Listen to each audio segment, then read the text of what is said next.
Hello and welcome everyone to this GMN webinar. My name is Anton Rhodes. I am the project manager of the EC and IMO's global MTCC network project, the GMN. The main purpose of this webinar is to identify and discuss the barriers and opportunities for maritime energy efficiency technologies in Africa. Now, before we get started, some housekeeping announcements. The webinar is being recorded and the recording will be shared on the GMN website. The webinar will run for approximately 1.5 hours. Please use the Q&A window to ask questions during the webinar, and we will try to answer all questions during the panel discussion at the end of the webinar. So in terms of the agenda, after opening remarks, we will have an overview presentation of the GMN project and MTCC Africa. And this will be followed by a presentation from MTCC Africa on the barriers and opportunities for low zero carbon shipping in Africa. And then finally, the webinar will end with a panel discussion. So we have an excellent group of presenters and panel members for today's webinar with a mix of strategic and technical knowledge. The speakers are Jose Mathikel, Chief, Department of Partnerships and Projects, IMO, Petra Ahari, GMN/IMO Project Officer, Lydia Ngugi, Head, MTCC Africa, Michael Mbaro, GHG Expert with Kenya Maritime Authority and MTCC Africa. And last but definitely not least, we have Dennis Mulwa, who is Energy Efficiency Expert with Kenya Port Authority and also with MTCC Africa. So with that introduction, I'd now like to hand over to Jose Mathikel to provide some welcome remarks. Over to you, Jose. Thank you. Thank you, Anton. Can you hear me? We can hear you, Jose. Fantastic.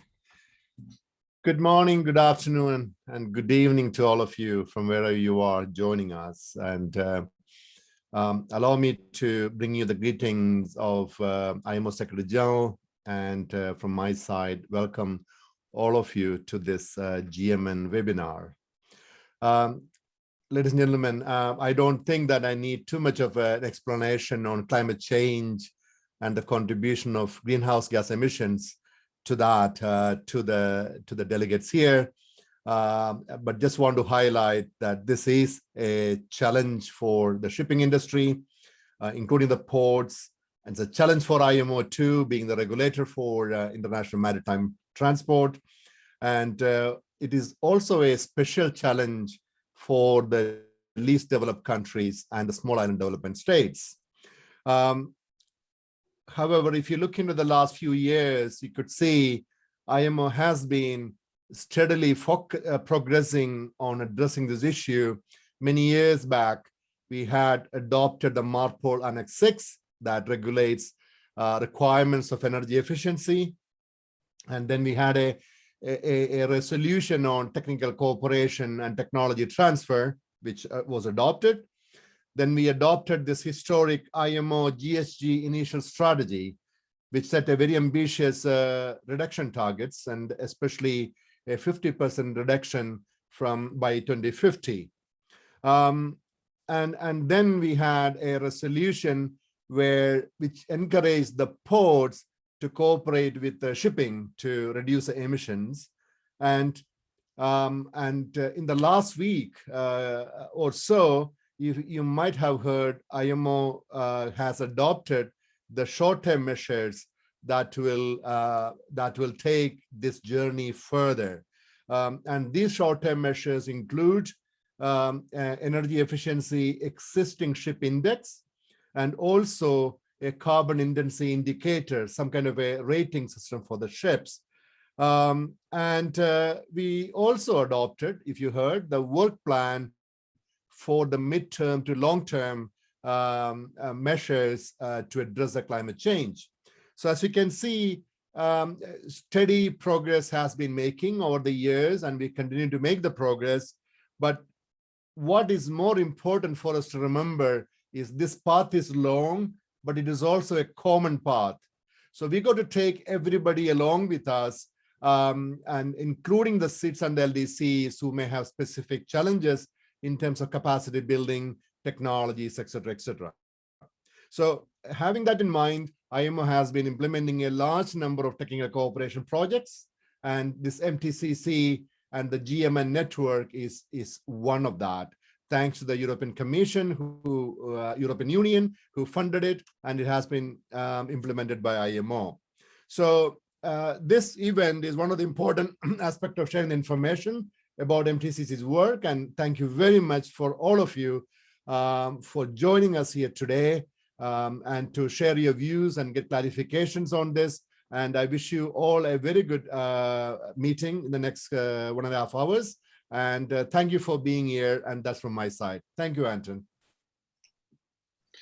Just thank you very much for those welcome remarks. Now, for our first presentation, I'd like to hand over to the GMN Technical Officer, Petra Ahari, to provide an overview on the GMN project and MTCC Africa. Over to you, Petra. Thank you, Anton, and good afternoon, everyone. My name is Petra Ahari, and I'm the project officer of the Global MTCC Network, and I have the pleasure to introduce to you the GMN project and MTCC Africa. But before I get into the details, I would like to provide some context in terms of the broader issue of shipping and GHG emissions. So the latest data shows that international shipping emits around 2.89 of global CO2 emissions, and there is a strong potential for this figure to grow if appropriate action is not taken. Looking at emission projections under business as usual scenarios, 2050 emissions could represent as much as 130% of 2008 emissions. Put simply, as demand and trade levels grow, so do shipping emissions. So to combat these shipping emissions, the IMO's initial GHG reduction strategy was adopted in April 2018. And this sets out a vision to phase out GHG emissions as soon as possible in this century. Within this strategy, there are targets such as a 50% reduction in GHG emissions from shipping by 2050. The big question now is, how will the targets be achieved? As a follow-up to the strategy, the IMO's Marine Environmental Protection Committee is now focused on agreement of short, medium, and long-term measures. The type of measures being proposed by member states include strengthening ship design and operational requirements.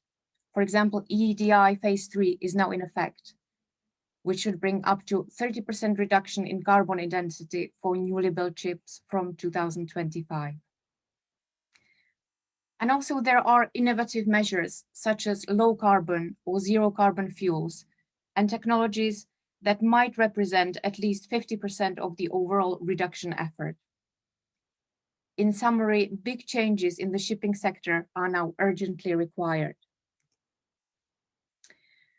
To achieve these changes, though, it requires an unprecedented level of collaboration across the entire global maritime value chain. And it is very encouraging that since adoption of the initial strategy, several partnership initiatives, including the private sector, have been built on the momentum for lower emission shipping. And within IMO's Department for Partnerships and Projects, there is a growing portfolio of GHG-focused projects and initiatives. These include the Green Voyage Project, GHG Smart, Innovation Forum, NextGen, Global Industry Alliance, and FinSmart.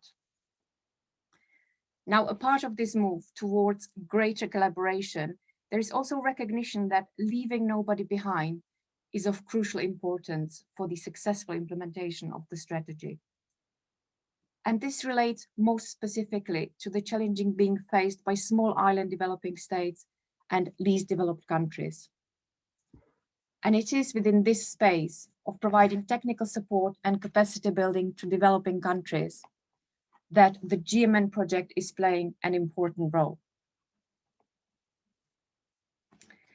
So what is the GMN project? Well, it is an European Union and IMO partnership project launched in 2016 with funding of 10 million euros. Essentially, European Union has financed the project and IMO is responsible for the implementation.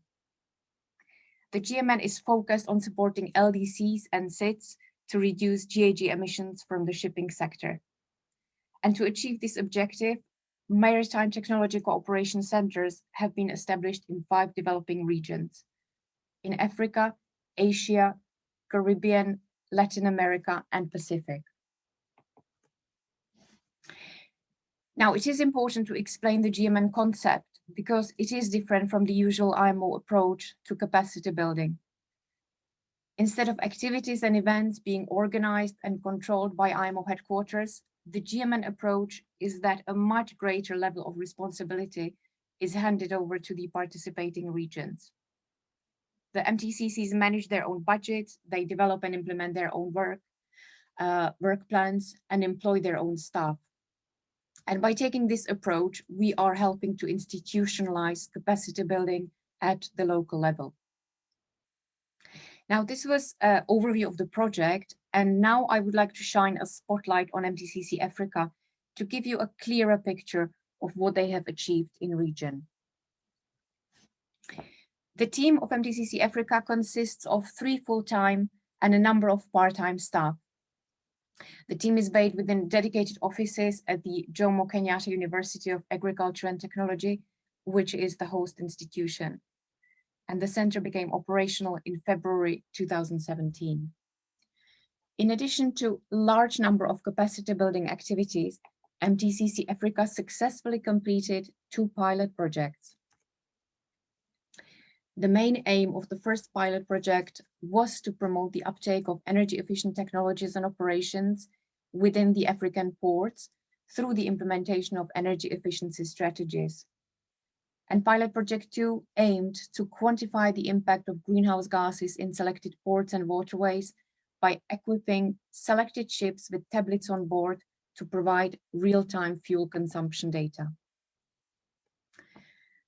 And what are some examples of actual impact of this work? There are energy savings of 20% at the port of Mombasa. For example, energy savings on computers due to use of LED instead of LCD is between 30 to 50%. There has been a high number of technical training provided to ship operators and maritime administrators. There are baseline of emissions at the port of Mombasa that have been identified.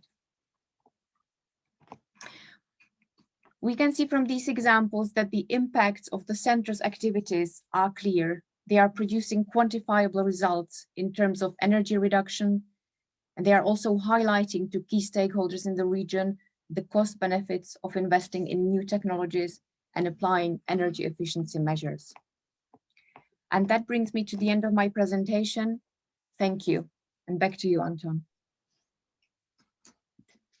Petra, thank you very much. Very nice introduction to what is the GMN and MTCC Africa.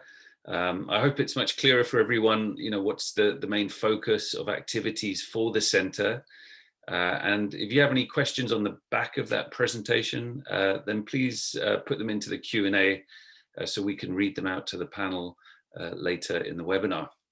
Now, I'd like to give the floor to our MTCC Africa colleagues who are going to take us through barriers and opportunities for low zero carbon shipping in Africa. Over to you, Lydia and team.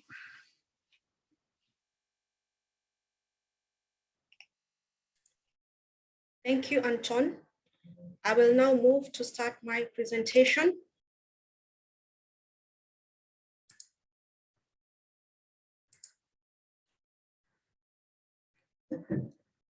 Thank you everyone for taking part in this webinar that we have been planning. With regard to my presentation, I will focus on the uptake of port energy efficient technologies and operations.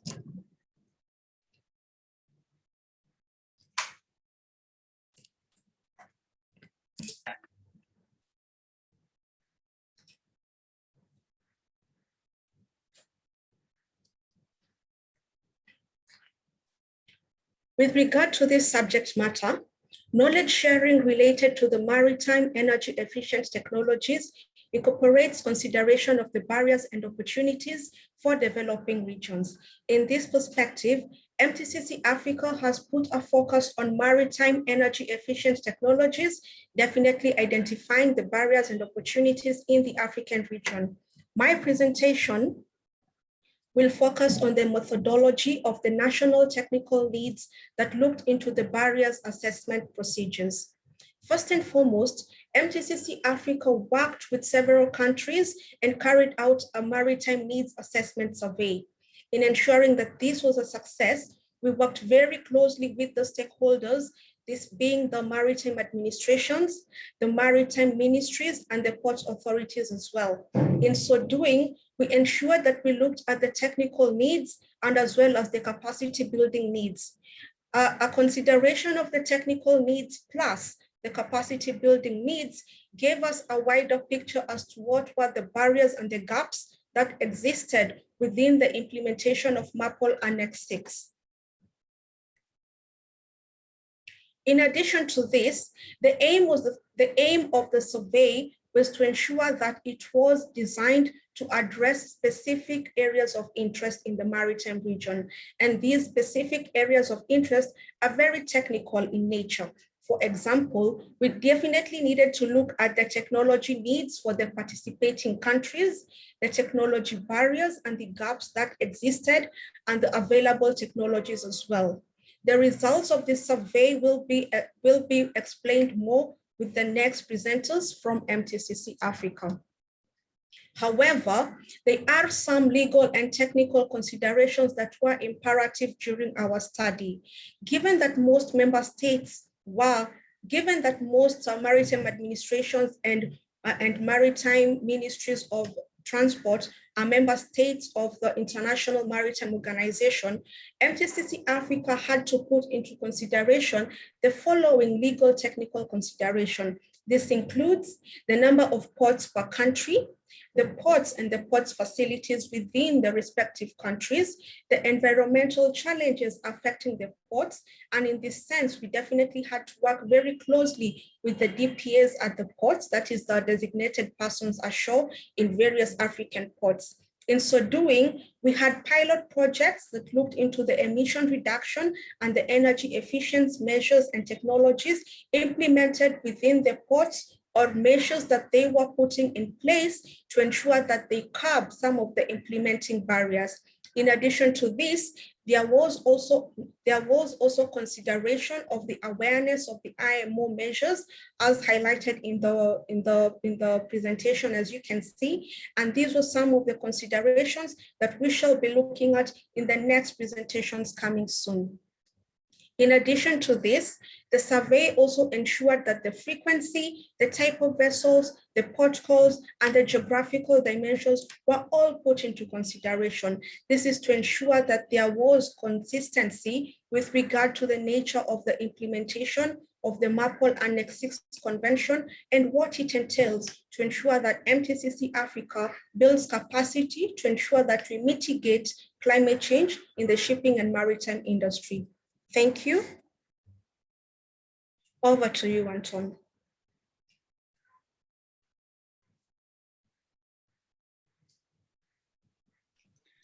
Fantastic. Thank you, Lydia. So let me introduce the next speakers. We have Michael Mbaru, and we also have Dennis Mulwa. So Michael, Dennis, over to you.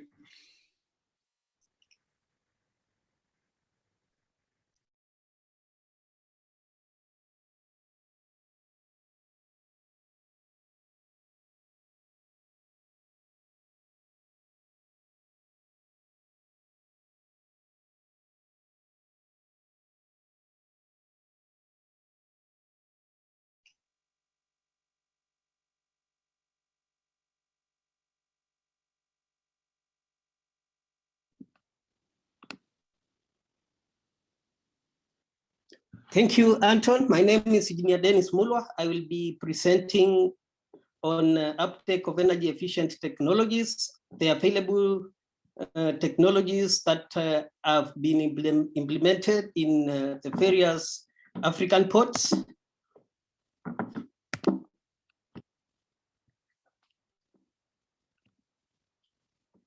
Yeah, and I will group these technologies into 3 parts.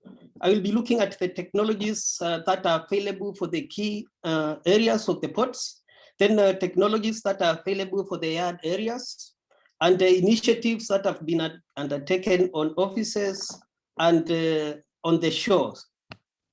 To start with, the key-based initiatives that are available are various, and one of the most common one is that most of the vessels that visit African ports are equipped with the scrubber technology, and if implemented to the core, this is one of the technologies that can be quite energy saving and that can help in reduction of the GHG emissions to the environment. The other technology that is quite handy is a supply of power to the small crafts. And in this one, shore power is provided to the small tugs, the pilot boats, the mooring boats, and the tugs used for mooring the vessels. And the consumptions of these vessels are relatively low compared to the big vessels. And we find out that it's quite easy to implement shore power for this kind of vessels. But when it comes to the seagoing vessels, the power requirements for the seagoing vessels are varied. Like for the ro-ro vessels, it can vary in the range of 2 megawatts. But for the shore, for the cruise carriers, it can go all the way up to 15 megawatts. And this can be quite difficult to implement in terms of capital expenditure, but it is an option that is available for implementation. On the yard, we have several initiatives that have been used. And one of the initiatives is the use of hybrid RTGs. We found in some ports, like the port of Mombasa, they have the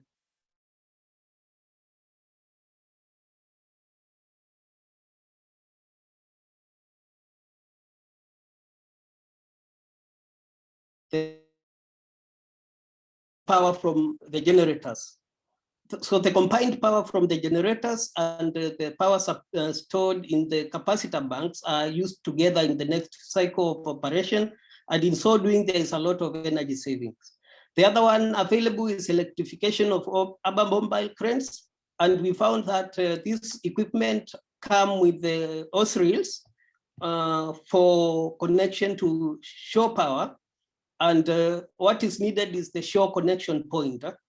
And then the equipment can be electrified. Most ports use eco-hoppers, and this is used for loading dirty cargo on trucks. And in so doing, there is a reduction in the particulate matter to the environment. The African ports are on along the tropics, and the temperatures are quite high. And there is a lot of energy consumption in terms of refrigeration and cooling. And we found out that some ports are using the VRF systems, which is quite efficient in energy consumption, and the inverter type Cs for their cooling. When it comes still in the yard, the issue of lighting, we found out most of the ports are retrofitting the mercury sodium, high pressure sodium lamps with the LEDs. And this has quite a significant saving, up to around 2.5 times saving compared to when you use the high pressure sodium. And this can be quite significant in terms of savings in energy use. The other issue is the retrofit of gantry crane motors with high efficient ones. and the use of RISGS system for generators on gantry cranes, which use diesel and fossil fuels. And in so doing, you can save up to 20% of the total consumption of power on this equipment. On the shore-based initiatives, we found out that there are some of the ports that are implementing solar power plants. So instead of the use of fossil fuels and the shore power, these companies are using a combination of the grid and solar. They are using the grid-tied solar systems. And as we know, due to the position of most of the ports on the near the longitudes, we have a lot of irradiation in terms of meters squared per year. And in so doing, a lot of power can be harnessed from the solar system and used to supply operations in different ports. The other available technology is the use of wind, and this is dependent on the wind speeds at different areas. So different ports have different wind speeds, and therefore the viability of use of wind is dependent on where the port is located. The other aspect that is being utilized is on the tapping of power supply to the ports. And we found out that idle level tapping has a lot of benefits, including improved tariffs to large consumers, the stability of supply, because you are tapping from up in the grid, and low ohmic losses in the lines during distribution of power to the various ports. There's also redundancy in supply. The ports use different sources, and in so doing, if one source is missing, then the other source can be utilized for operations. There is also the use of loops and alternate feeders supplying the different ports, although some other ports still need some work to do on this aspect. And up to there, I come to the end of the initiatives that have been used, the available technologies that we found being used in the various ports in Africa. Thank you very much. Over to you, Anton. Thank you, Dennis. Thank you very much. Now, I understand we have a presentation from Michael, so we can move swiftly to that presentation. Michael, over to you. Thank you so much, Anton, and greetings to all participants and my fellow panelists. I will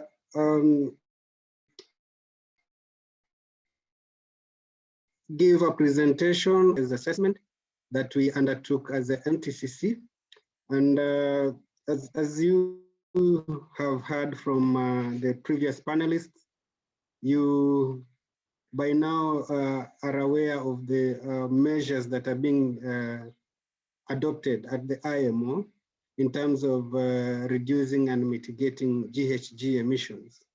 And also you've seen that from the previous presenter from MTCC, Engineer Dennis, that most of the work that has been happening has been on the port side, especially for African countries. And majority of the work to the other side, that is to the seaside, and especially incorporating the ships, has been one of the biggest barriers. And the uptake has been very slow in that side. And we sought to find out why the initiatives that are being undertaken by various ports, they are very there are not many ports that are integrating these initiatives on their ports. There are just a few of them. So we sought to find out why. And as Lydia has mentioned, that the approach we took is first we try to identify who would participate in this assessment.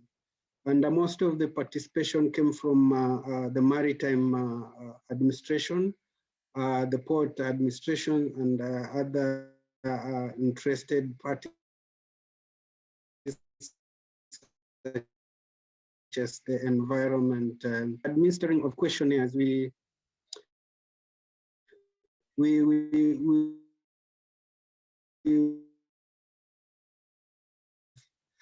and what kind of barriers they have in terms of adopting these energy efficient measures, and also what would be the solutions to this barrier.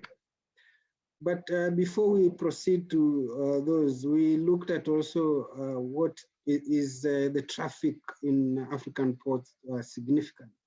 And data from the research that we did, the assessment that we did, we found out that these shipping and maritime activities continue to grow in the African region. As you can see that the trend is upwards. And so we realized that yes, there is significant shipping traffic and activities within the African ports, being led by the North Africa, Western Africa, South Africa, and so forth. So, and there's numerous type of cargoes that are being handled in these African ports, such as liquid bulk, general cargo, containerized cargo, dry bulk, and so forth. And much of also fishing is going on within the African ports. So in general, most participating countries acknowledge that the maritime and shipping sector is the backbone of their economy. So many goods are coming in, and other goods are being exported through the ports. And most of them acknowledge that the shipping sector is one of the biggest economic contributor to their income.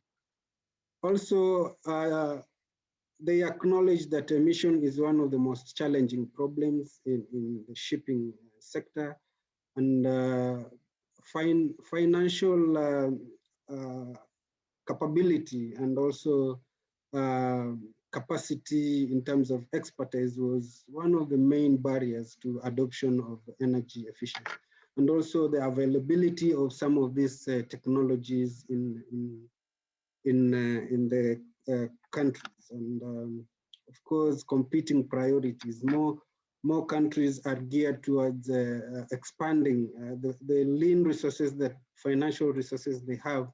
It's geared towards expanding the infrastructure, for example, port, and not really to have to adopt these measures. So there were so many technologies that some of the countries are undertaking, and most of these technologies are within the port side, and they include, for example, use of energy-saving bulbs, speed control of heavy-duty machineries, use of low sulfur content fuel, and so forth.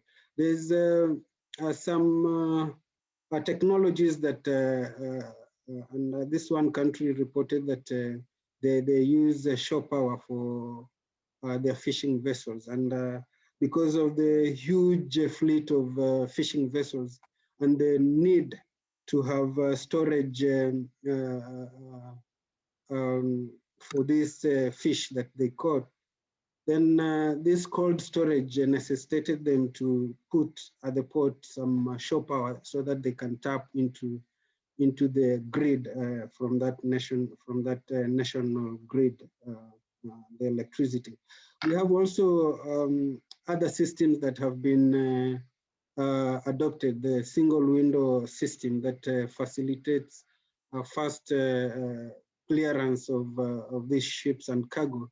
And so the they reduce the ship turnaround time and reducing emissions within the port. So there are different types of technologies that the countries are exploring, but I would want to emphasize that most of these technologies are shore-based. So then we looked at why they are not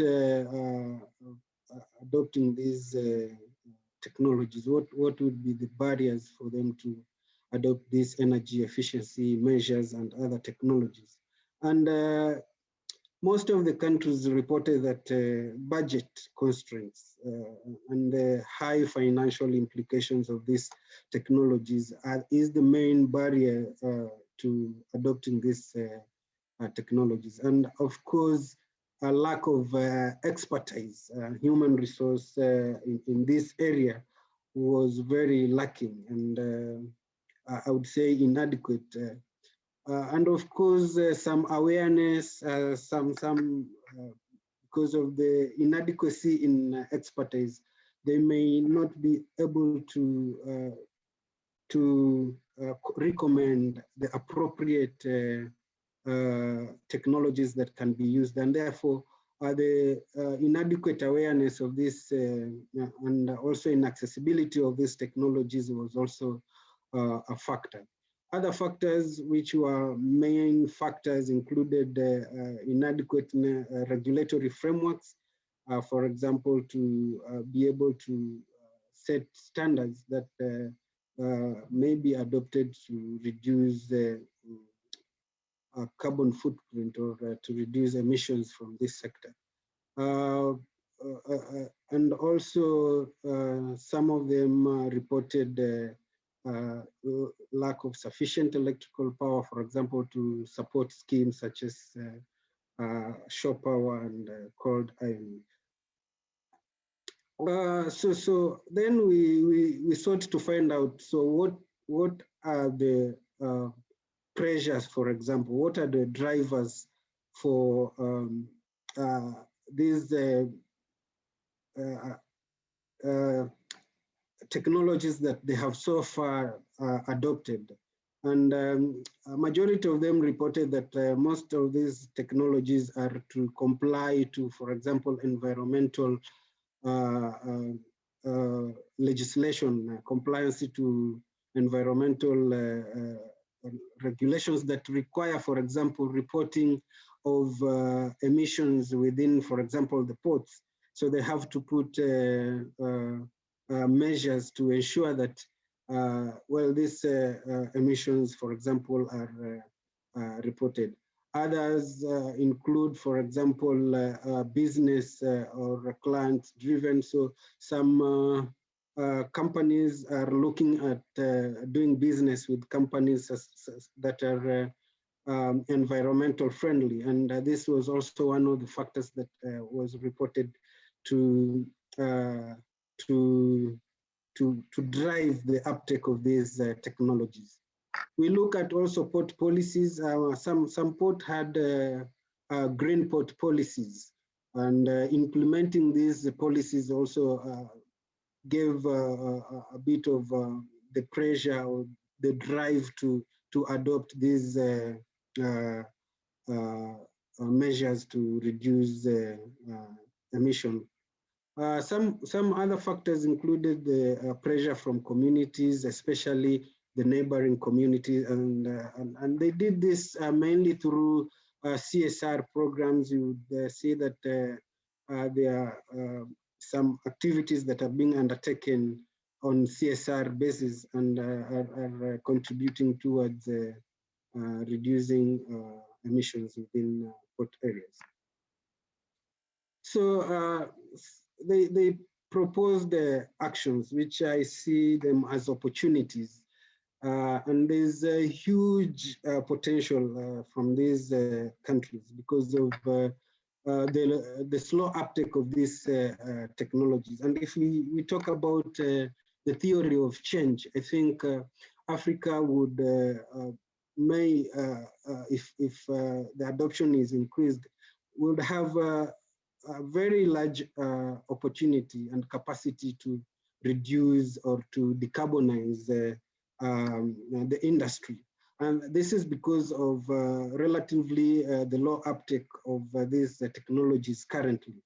And I think one of the actions that or opportunities to arrive at this is the national legislative framework.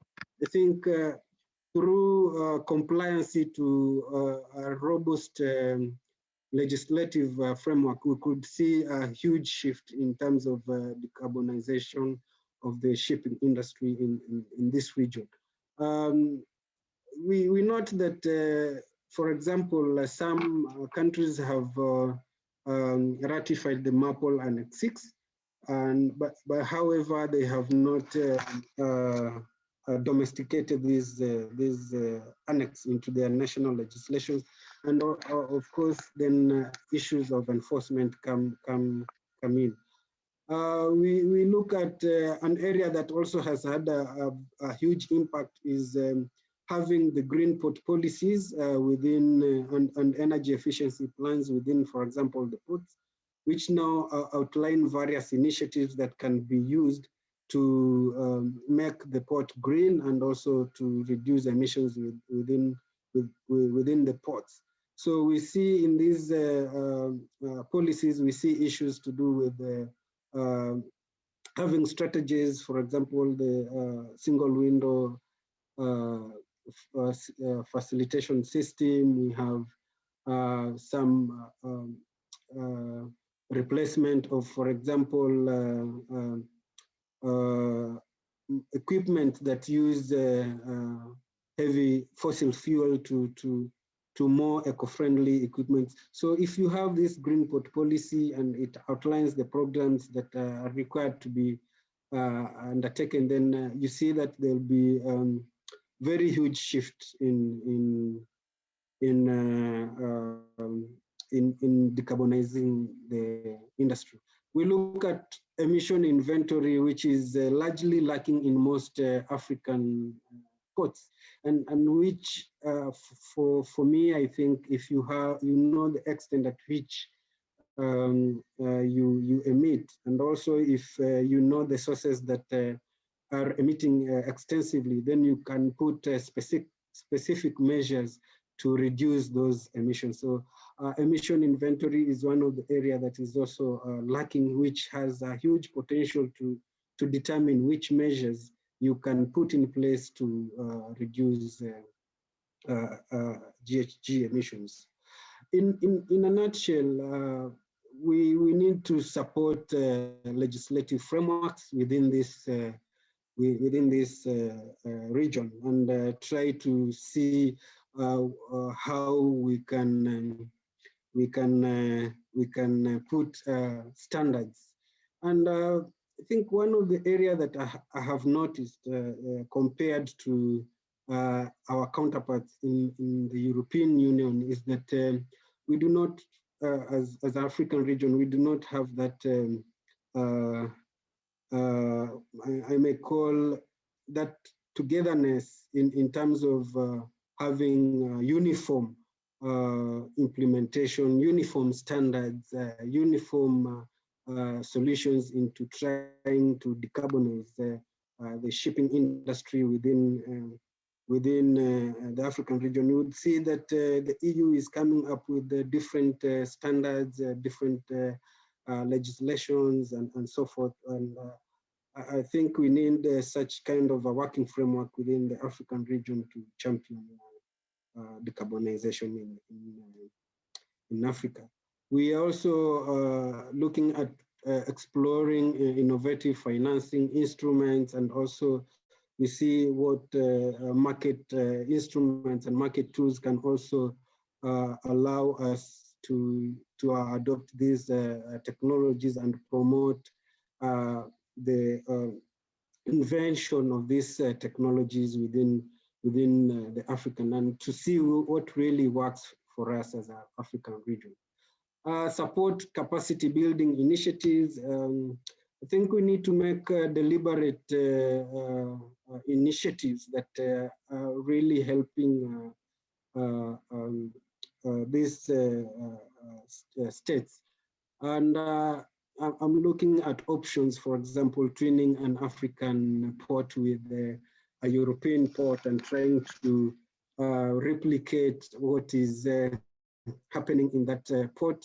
For example, a port in Europe and twin it with a port in Africa, and try to see what the technologies can be adopted and how best we can adopt these technologies in our African ports. Also, issues to do with the capacity building initiatives, the technical assistance offered by IMO, for example, could be of much help, and trying to rethink and re-strategize on how we, the IMO also offer this technical assistance to these countries. Also promote availability and access to energy efficient technologies. We recently had an energy efficiency conference within the MTCC Africa, and we could see that most of the technologies that we showcased are from also the European Union. We had a couple of technologies existing within Africa. And I think we can also improve in that, having also some strategies on how to develop these technologies and make them available to the rest of the world also. Creating partnerships and collaboration, I think this is very important, that we create partnerships and collaborations and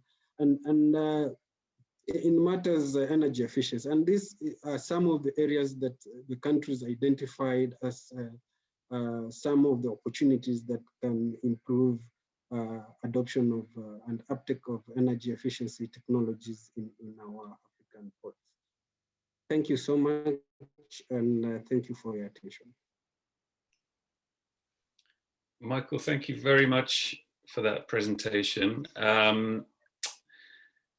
I think we've had a group of excellent presentations. It sets the scene perfectly for our panel discussion. For me personally, a good picture of the current status of energy efficiency technologies in Africa is what we have now. We also have a picture of the technologies that have a big potential for application in Africa. So it's not just what's being used now, but what might be used in the future. Some of the barriers that were highlighted, finance, budget stands out as one of the main barriers. I think that already answers one of the Q&A questions.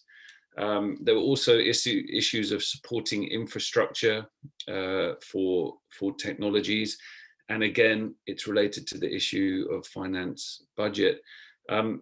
Michael, thank you, because you also outlined, I think, very clearly, what are the big drivers to help create the environment where technologies can be applied in African ports, on visiting vessels, touching on policy and regulation, also touching on issues like health and community considerations. A lot of these are the big drivers now for changes at ports like Mombasa. So I think a fantastic way to prepare for the panel discussion. And before we go into the panel, let me again remind you who are the panel members. We have Jose Mathikel, Chief Department of Partnerships and Projects, IMO, Lydia Ngugi, Director, MTCC Africa, and we've just heard from Michael Mburu and Dennis Mulwa from Kenya Maritime and Kenya Ports, respectively. And just a quick reminder to participants, if you haven't done so already, then you can put your questions into the Q&A function, and these can be directed to the panel members. Looking at the time, we've got just over half an hour for questions. So please do send us any questions that you might have. So I'd like to kickstart things with a question for Jose.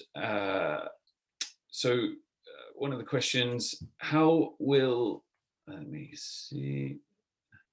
So Jose, in terms of capacity building and technical support, how is IMO supporting Africa to decarbonize shipping? Over to you, Jose. Okay. Thank you, Anton, and thank you, the panelists, for joining here.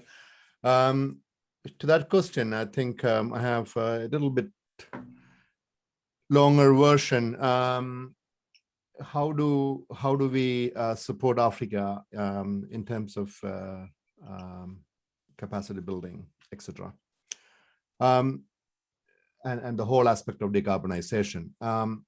My question is, or my answer is twofold. One is, I think it begins with a lot of good contribution of the African countries in IMO's discussions and debate, and we have been seeing a number of countries from Africa getting engaged in the debate in IMO, and at the same time, what IMO does enough for African countries is mostly right now in the capacity building side. We just heard from the last presenter some of the barriers, be it the legal and policy barriers, be it the capacity, human resource and expertise barriers, be it the finance barriers. These are some of the big barriers that was mentioned and identified. And this is exactly where IMO is trying to assist. When it comes to, let's take the capacity building barriers, where we need to build the human resource capacity in Africa. A number of programs of IMO is really focused on that. First of all, IMO has an integrated technical cooperation program, MTCC, which assists the member states in building capacity, and it has a dedicated program on GHG emissions. And there are other long-term projects that we are working in Africa. And to begin with, we already had a good and successful GLOME project, which I think two countries, Morocco and South Africa, took a lead, and by other countries also participated in the regional workshops. We have the continuation of the project called the Green Voyage 2050. We have Kenya participating, we have South Africa participating, we have other countries as well at the regional level. And this particular project is focusing on legal policy developments in the countries and also demonstrating technology solutions. Now, obviously, you all heard about MTCC Africa, which is also an IMO initiative, which is actually, taking quite a bit of a regional approach and trying to build the capacity at the regional level through the MTCC Africa, through these pilot projects. So there's a lot happening in the capacity building side, a lot on technology, demonstration support side, but there is also other initiatives such as the GLOW fouling project, which is actually addressing the hull fouling issues, which will also contribute to the emissions. We have, I think, Madagascar and Mauritius joining this project. So there's another initiative which also contribute to the same issue on GHG emissions. Now, coming into the finance side of it, you would expect that a lot, and that's correct, that it needs financial support. So what IMO is trying to do is to bring the international financial institutions around the table, such as the World Bank, the AFDB, the ADBs, and other EBRDs, etc., and to create a dialogue how they can come up with innovative financial solutions that is specifically suited for the developing countries, especially countries in Africa. So we hope that such a dialogue will lead to identifying innovative financial solution that can support the industry who is struggling to find finance. We also have very dedicated project that we just kickstarted called the GHG Smart, which is funded by Republic of Korea, but this is aimed at training the participants from SITs and the LDCs specifically on the GHG issue, and also on impact assessments, et cetera, et cetera. So it's a huge training program on the way, and I really hope that the countries in Africa will make use of the training program, which will be a one-week training for the next 4 years. Soon there will be a call to participate in the training. So please have a look at it. So we continue our efforts to find donors, to find new ways of supporting African countries. In fact, we just bid for a regional project for Africa when against a German call, and let's see if that succeeds or not. So our efforts continue. So there's a lot happening, and we really thank MTCC Africa to be a central point of excellence in Africa to support and these initiatives. Thank you very much. Anton, I kind of summarize all what's being done. Fantastic, Joe. Thank you very much for that very comprehensive answer. So thank you for that. We have a question now for the MTCC. What would you want to see in a regional framework approach to decarbonizing the maritime sector in Africa? So a regional framework approach. Lydia, perhaps I can direct that question to you first of all. Thank you.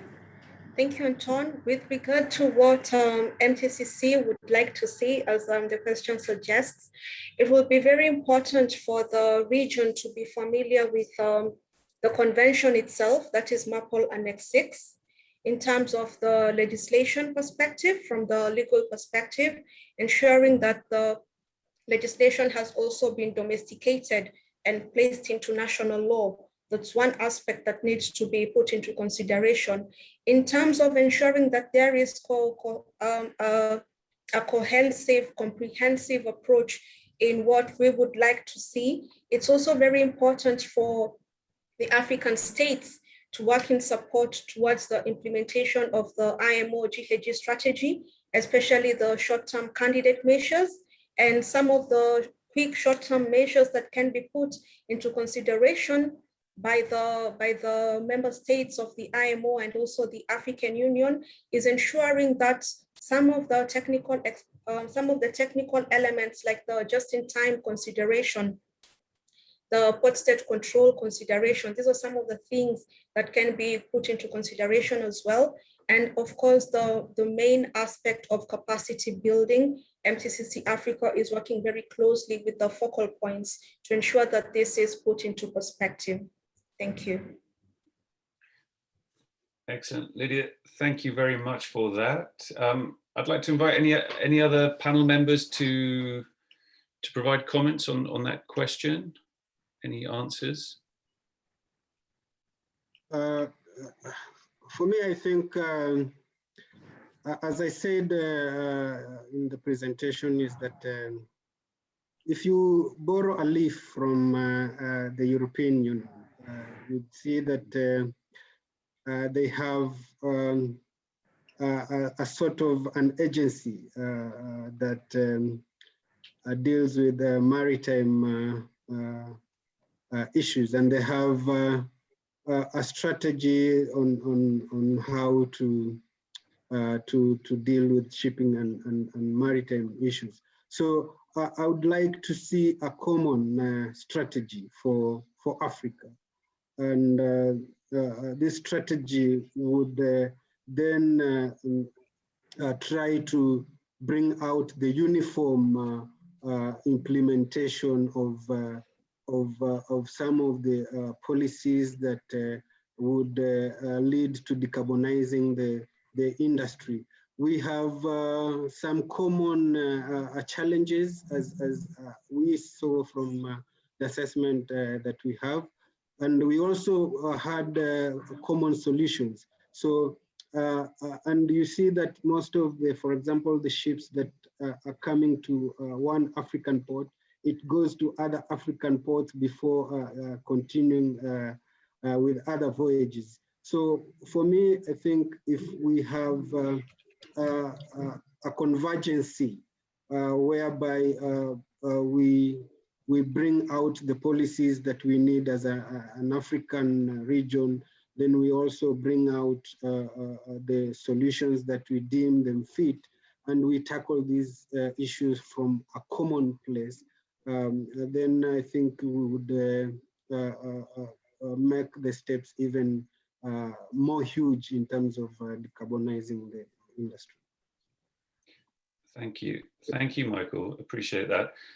So let me now refer to another question, and this relates to IMO's short-term measures, and the question is, how does IMO's short-term measures impact African states' economies? Now, if the panel don't mind, I wouldn't mind having a crack at this one, just because I've been watching the MEPC Marine Environment Protection Committee discussions recently, which focused a great deal on the outcome of the comprehensive assessment on impacts. So to answer the question on this one, you know, what the assessment shows is that you know, in the context of developing countries, you know, the impact is relatively small, and you know, this is based on the application of EEXI, one of the short-term measures, but there are different scenarios which are outlined in the assessment, and the assessment, you know, highlights the point that more data is needed for a more accurate picture. But nevertheless, you know, based on the findings of the assessment, it's expected that the measures in place now, such as EEXI, will have only a small impact on developing countries. But it's important to emphasize as well that there's a great variety of factors that will affect different countries based on whether they're a net importer or exporter, the type of exports which they produce, the type of vessels that call at their ports. So there's a whole host of factors that will change any potential impact between different countries. But nevertheless, that, you know, the main finding is that the impact, economic impact, is expected to be relatively low for developing countries. I'm not sure if any of the other panel members want to add anything on this particular question. Anton? Mm-hmm. Yeah, thank you for that answer, which I support. And the only thing I need to I wish to add is MEPC also decided to keep this impact assessment under review. So they'll keep coming back on this and make the adjustments. And also in the future, you know, there's not just a negative impact, the positive impacts also, because for everything there is a positive and the negative sides of it would also be, you know, looked into. But this will be actually kept under review, and adjustments will be made as we go along in this journey. Thank you. And if I may add just one point, Anton, on the regional framework, I was hoping to say that it is good to have regional harmonies and regional synergies, et cetera, but I hope anything that at that level would also be within the global framework, because what we don't want to see is actually, you know, different regional frameworks that do not talk to each other, and that's not, because shipping is so international. So any efforts to look into a regional aspect would have to be within this global framework that is developed at the IMO level. Thank you. Good. Thank you, Jose. We have some more questions coming in. One of the questions: how can African women play a role in this? And I'm presuming this is the initiatives to decarbonize shipping in Africa. So let me direct this one to MTCC Africa. Thank you, Anton. Very interesting question. And one of the ways that MTCC Africa has been partnering with women-led organizations, for example, WOMESA, and most recently, we have been in communication with WISTA, is to ensure that they are part of our training programs, albeit now that we are going through a pandemic, most of our training programs are virtual.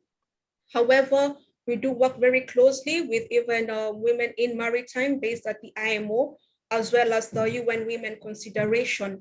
And women organizations in the region are welcome to approach MTCC Africa to see how we can partner together for the ones who have not yet.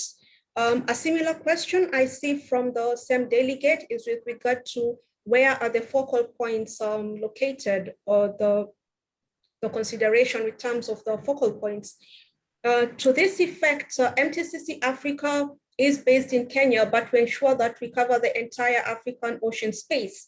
So we have representation from the Western Indian Ocean space, the Mediterranean countries that border the Mediterranean, the West Atlantic Ocean, that is the West African countries.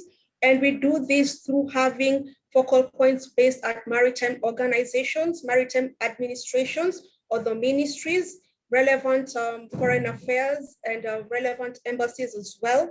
And these are some of the ways that MTCC Africa reaches out to their focal points. In order to have a comprehensive network, we also encourage participants from government organizations that are in support of the initiatives of MTCC Africa to reach out to us so that we can add them onto our focal point pool. You can reach out to us at MTCC Africa email that we shall supply before the end of this webinar. Thank you.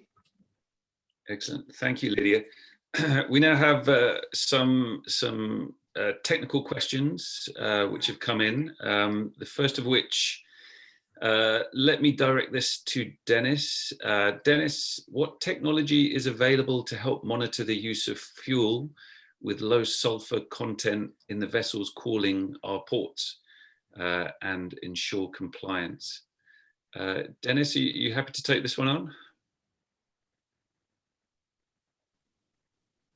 Yeah, thank you, Anthony, for the question. Quite an interesting one.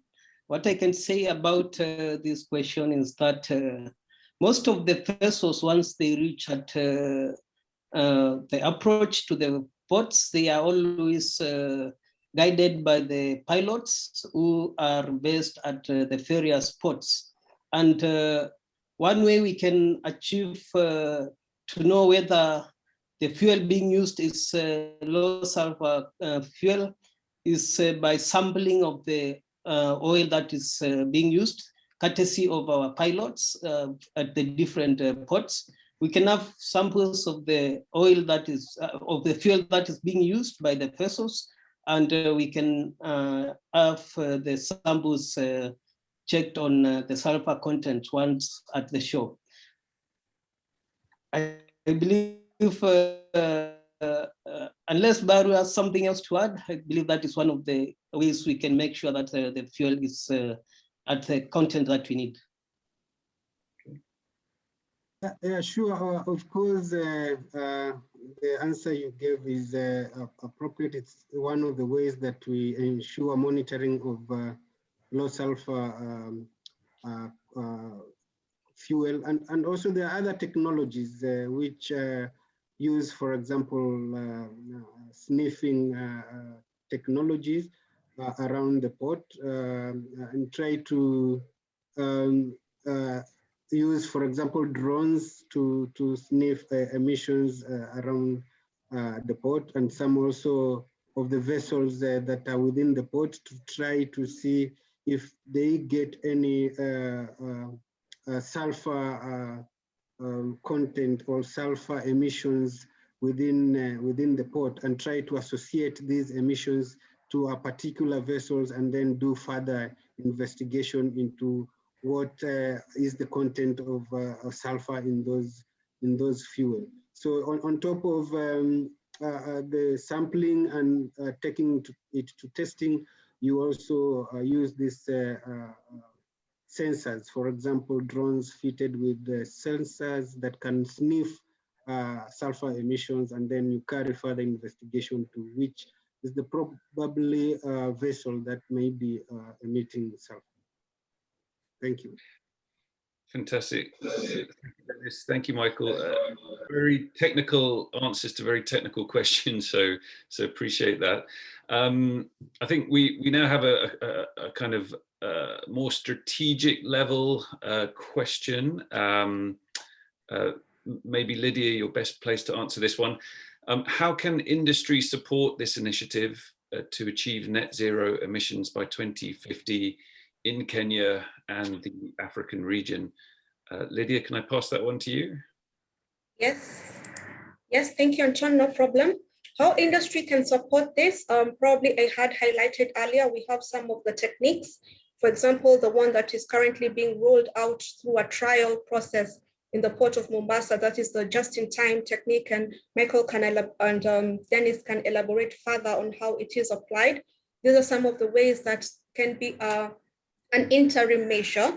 On the wider framework, we have the Global Industry Alliance, which comprises of private companies, international shipping lines, and we are bringing it closer down, scaling it down to the region, that is the African region, whereby we are in the process of rolling out the implementation of the Regional Industry Alliance, and we are working together with Kenya Maritime Authority and also our focal point coordinators to ensure that the industry is brought on board.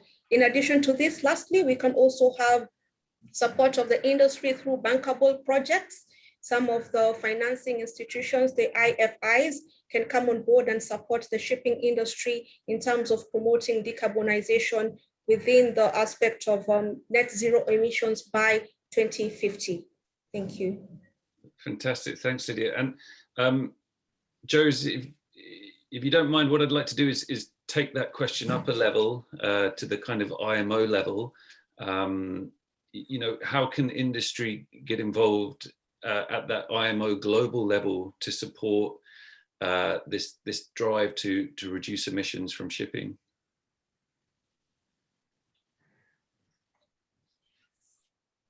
Yes, thank you, Anton.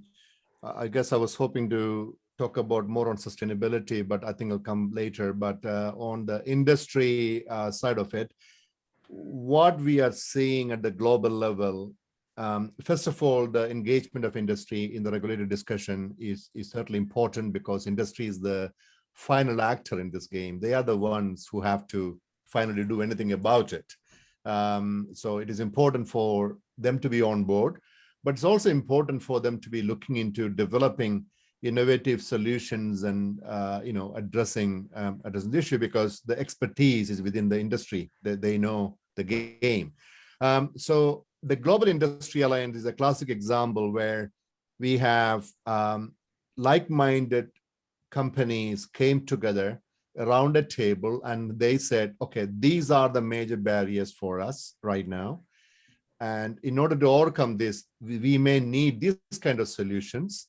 And here is our money that we bring to the table, and let's pool it and let's try to look into some of these solutions. And I think that is working very well, because one of the solutions they are clearly looking into is the just-in-time approach in the ports, where the ships, the ports, the charters, the terminal operators all have to come together and to come up with a protocol as to how to support just-in-time. As you know, there is a huge inefficiency in the system by ships just waiting out in the sea and burning fuels, and the Industry Alliance is promoting, encouraging the just-in-time, developing the tools and training, etc., on that. Similarly, they are looking into alternative fuels, the life cycle analysis of alternative fuels. So to me, industry is an important player, not only just in finding consensus on what are the options, but also to develop the options by collectively pooling in their expertise, the resources. It can be done at the global level, we approved it, but it can be done at the regional level as well. So if there is a convening power within the region to bring the industry together, I would strongly support a regional industry alliance that you could think about to be connected to the MTCC Africa and take it from there? Thank you. Fantastic. Thank you, Joes. We now have what I think is a very quick question and perhaps a quick answer for Lydia. Lydia, can you explain which organization represents MTCC in Ghana? So I think this relates to which organization the focal point is attached to. Thank you. Thank you very much. In Ghana, we work very closely with Ghana Shippers Council, Ghana Shippers Authority. We work very closely with Mr. Fred Date, if I would say that. We also work very closely with Ghana Ports and Harbors. I see representation from Mr. Bright Beko. We work very closely with them. And in addition to this, we welcome other governmental organizations in Ghana that are in support of this initiative so as to ensure that we are on the same bandwagon to promote decarbonization in the industry. Thank you. Thank you, Lydia. We now have more of a technical question.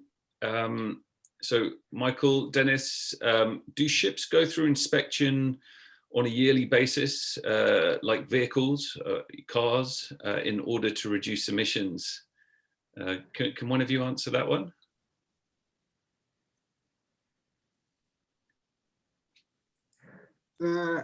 Ship undergo different survey schemes, survey and inspection schemes. We have different surveys for different certification.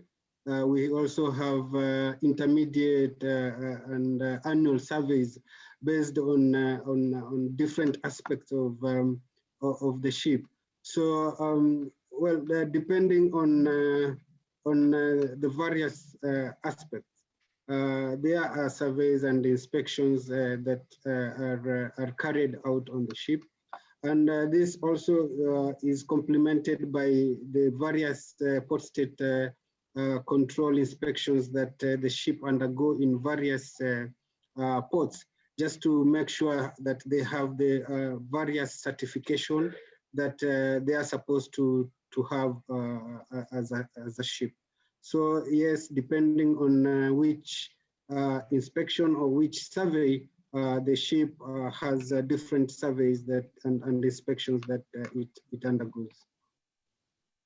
Fantastic. Thank you, Michael. I think that covers it, unless you want to add anything, Dennis. I think we can move forward then. I think. Yep, no, go ahead, Dennis. I think Michael has answered as well. Thank you. Okay, all right, very good. Thank you.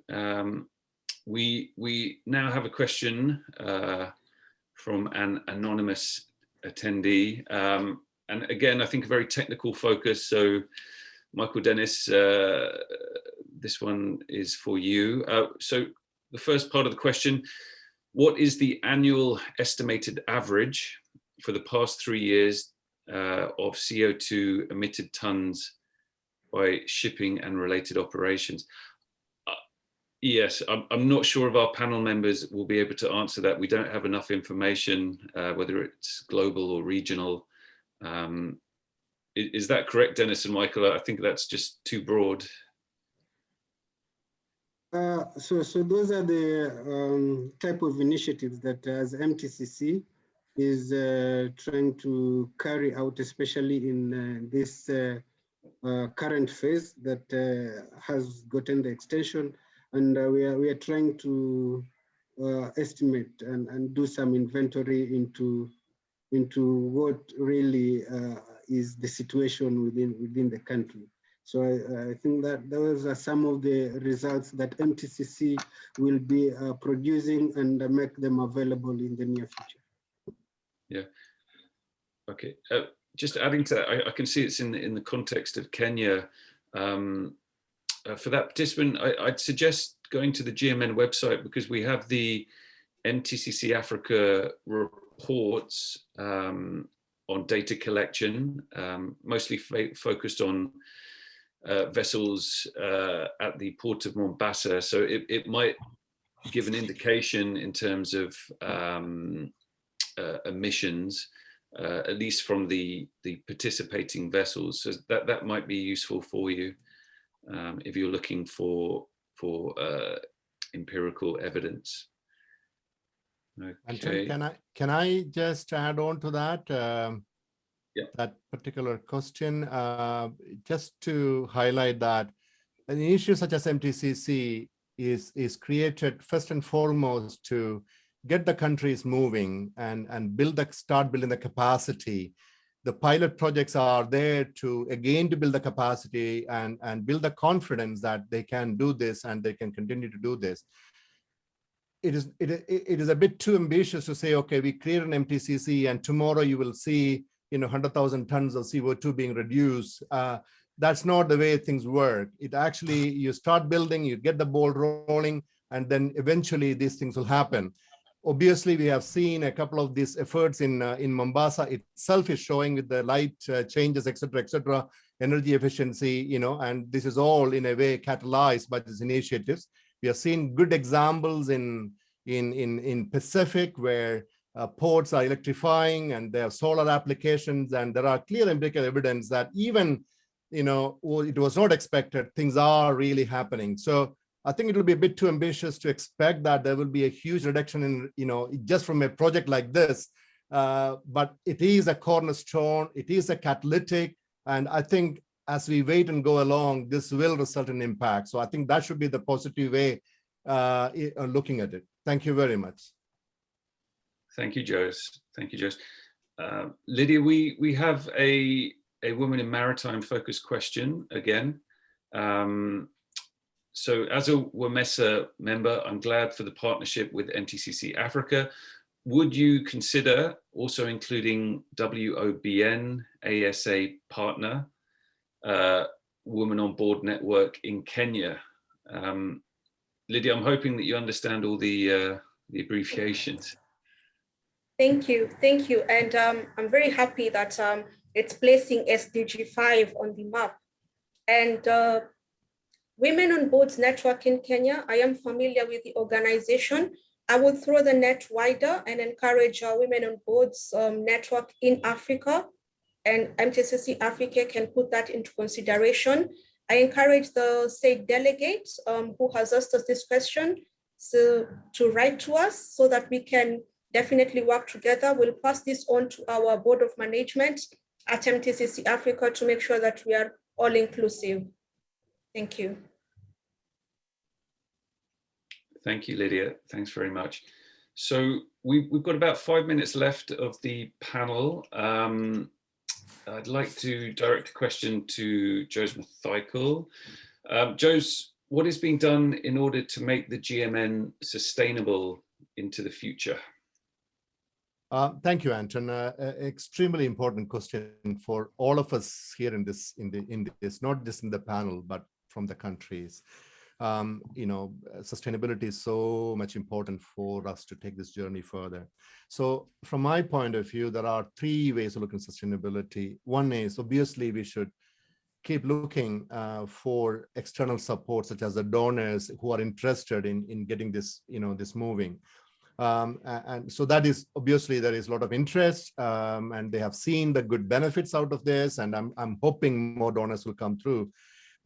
But we can't depend on donors forever. And I think there's another way of MTCC, in a way, creating its own revenue, by offering consultancies, by providing services, expertise, and also by working with the industry, such as replicating the the Global Industry Alliance thing, kind of a thing, and then work with the industry to develop solutions. That could be another arm of the sustainability.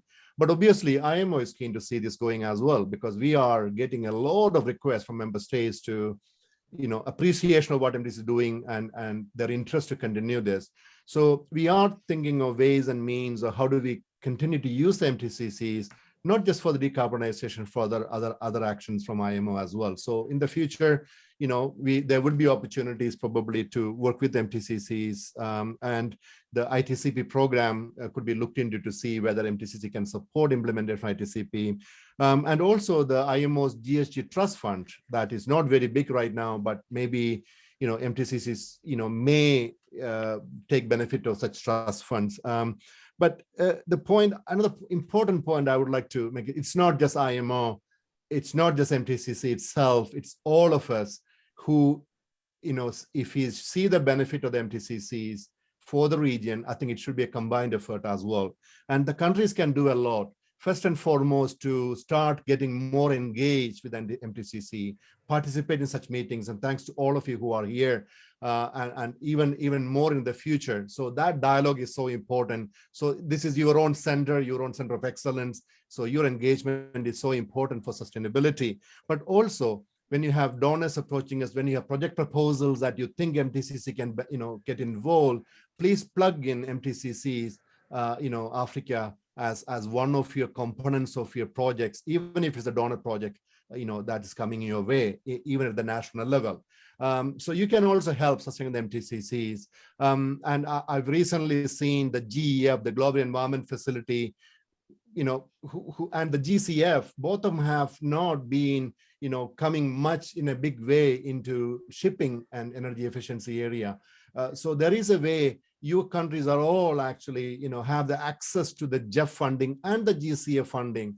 And maybe you should bring it up and say, look, we have an MTCC, we would need you to look into those kind of, support from the multilateral funding as well. So it is going to be a collective effort, but, from our side, we will do our utmost to talk to the donors, to look into what else we can do. But from your side also, all the distinguished delegates, you can also make sure the MTCC that we together created can sustain and support the region in our fight against climate change. Thank you very much, Anton, for the question. Thank you, Jose. Thank you. We have time for one final question. It's just come in. And Lydia, let me direct this to you. How can an NGO in the maritime industry join the MTCC initiative in helping to mitigate against climate change in the industry? So final question, Lydia. Thank you. Thank you very much. Very good question. We have been getting some requests, and the process that we basically have to follow is that MTCC Africa works very closely with the maritime administrations and the ministries of transport in the respective governments, given that these are the member states who sit at the MEPC. Therefore, NGOs, and in this category, we also have the Women in Maritime, we also have the WISTA, who are predominantly not NGOs, but we can put them in that cluster. NGOs will definitely have to write to MTCC Africa. We table this to of management in MTCC Africa. And in so doing, we have to ensure that the relevant NGO from the jurisdiction is put into communication with our focal point coordinator in the respective country. And that way they work closely together to ensure that our mandate and our objectives are met within the legal realms. Thank you. Fantastic, Lydia, thank you so much. I'm afraid that we've run out of time. So I'd like to extend a huge thank you to the speakers and the panelists for their contributions. And of course, I'd like to thank the audience for your participation and for the many questions that were submitted. We had a fantastic level of participation and it stayed constant throughout the webinar. So a huge thank you to everyone who was able to join us. I hope you enjoyed the webinar, and there will be future GMN webinars and MTCC Africa webinars, so please look out for those. If you'd like to find out more about GMN, then of course you can visit our website, gmn.imo.org. On the website, we also have details of the MTCC Africa team. And finally, I just remind everyone that the presentations and the recording of the webinar will be made available on the GMN website. So please do go there if you need any information from today. Thank you once again. Huge appreciation for your attendance and participation. Wishing everyone a very good day. Thank you so much and goodbye. Thank you. Thank you. Thank you. Bye-bye all. Thank you. Bye. Thank you. Keep safe.